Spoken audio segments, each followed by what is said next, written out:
Dance academy opening పూర్తయిన తర్వాత శరశ్చంద్ర, భూమి అందరూ కూడా ఇంటికి వస్తారు.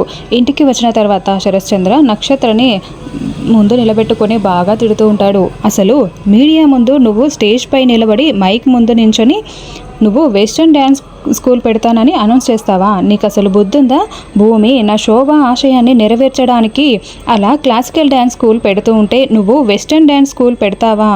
నా శోభ ఆశయానికి నువ్వు అడ్డుగోడలా తయారయ్యావు అని శరశ్చంద్ర నక్షత్రాన్ని తిడుతూ ఉంటాడు. సరే బావా, ఇద్దరికి ఒకే పాటకి పోటీ పెడదాము. ఆ పాటకి ఎవరైతే బాగా డ్యాన్స్ చేస్తారో వాళ్ళే ఆ డ్యాన్స్ స్కూల్ని నడుపుతారు, అంతే కదా అని అపూర్వ అంటూ ఉంటుంది.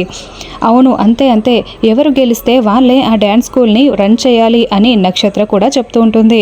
నాకు ఓకే మమ్మీ అని నక్షత్ర అంటే నాకు కూడా ఓకే అని భూమి చెప్తూ ఉంటుంది. అప్పుడు ఇక ఒక పాటని ప్లే చేస్తూ ఉంటే భూమి ఏమో భరతనాట్యం చేస్తూ ఉంటే వెస్టర్న్ డ్యాన్స్ చేస్తూ నక్షత్ర ఉంటుంది. అందరూ చూసి చాలా సంతోషపడుతూ ఉంటారు.